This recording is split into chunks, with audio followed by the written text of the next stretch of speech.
Longwood students expressed security concerns after recent break-in to Fraser dorm rooms. After outcry from students due to the reinstatement of Jason Pimentel, we spoke with Title IX coordinator Jen Fraley. We take a look at the events of National Eating Disorder Awareness. For the first time in 150 years, the Farmville community relives the Civil War. We take a look at the passing of a controversial law in Indiana. This is Central Virginia News. As campus shootings continue to make national headlines, Longwood University's own gun policy becomes the topic of discussion. Guns, a Second Amendment freedom, and a major national concern over the last decade. We're getting a running start in the campaign against bullying here at Longwood University, where the participants in the Sticks and Stones 5K Marathon have raised $105 so far. Ashley Romero with the story. Thanks, Jordan. I'm outside Fraser Residence Hall, where a string of thefts took place between Friday, February 20th, and Sunday, February 22nd. It's 2 blocks and 2... Troy Austin, Longwood University's Director of Athletics, reinstated junior Jason Pimentel after a 3-month and 25-game suspension due to being convicted of sexual battery earlier this month. Pimentel's reinstatement occurred with 5 games left in the season, just prior to the Big South Conference tournament in March. In August of 2014, University President W. Taylor Reevely released a message to students regarding Title IX and sexual misconduct. Reevely wrote, "Sexual harassment and sexual assault take place on every college campus, and unfortunately, Longwood is no exception." The president closed this message to the students by asserting that it is our obligation as an institution to be clear such behavior will not be tolerated.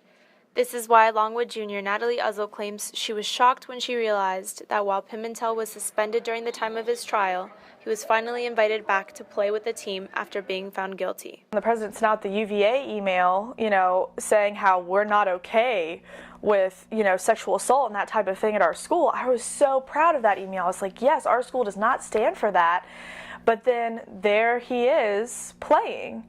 And that doesn't make any sense to me because he was found guilty. So, I think it just shows, okay, well, you can be found guilty, but you're still allowed to carry on as usual. And that's a terrible message to his teammates, to his friends, and to all the guys there who know what he did and heard the story firsthand. I spoke with Jen Fraley, Title IX coordinator, regarding the current campus climate with sexual misconduct. Steps have been taken to make sure that we are in compliance with federal, state laws. There's a continuous, review of our sexual misconduct policy to make sure that we are fulfilling our obligations and doing what's right for students. So those issues are continuing to be looked at. From Central Virginia News, I'm Ashley Romero.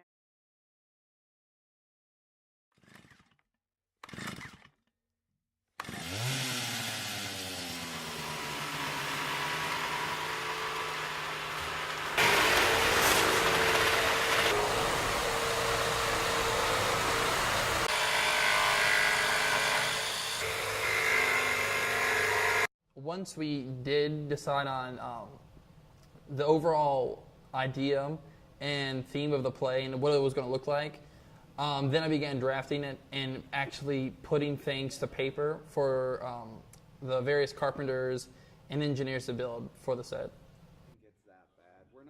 For my design, I started with researching the play, the history of the various productions, looking up the style that we went for, which was steampunk. And from there, I started to sketch out and develop base ideas and drawings for what the set would look like and what the world would look like. You're probably not going to be able to get any video of the show because copyright laws. But there's a moment where Sweeney raises his razor like this and goes, "Now, my friend, to your purpose." And he's lit from one side by red, which gives him that kind of menacing glow. But he's also lit from the other side by pink. And then as he's about to go slit the throat, the pink slowly turns to red and it gets far more menacing. Being able to sculpt the way the body looks in light and then to create a mood really is probably my favorite part of lighting in general.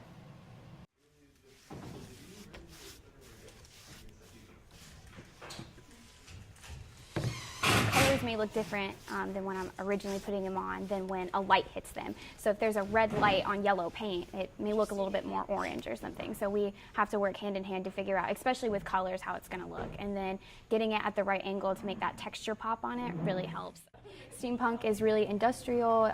It's very gears and clocks and time, but it's also highlighted with a lot of white and yellow. So basically with this show, the designer already had an idea of the colors that he wanted to go, so he kind of made splotches, and then I matched the colors to that to kind of find what he wanted.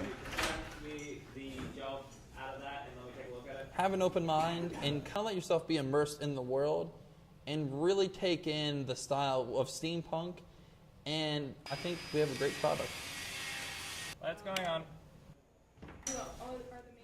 Longwood University is eager to come to an agreement with the town of Farmville over long-time negotiations concerning student parking on town property.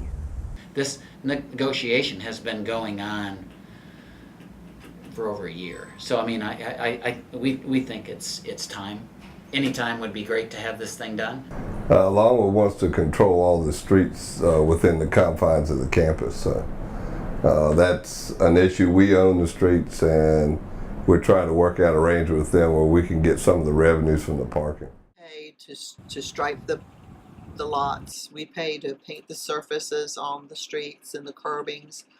We pay for our signs.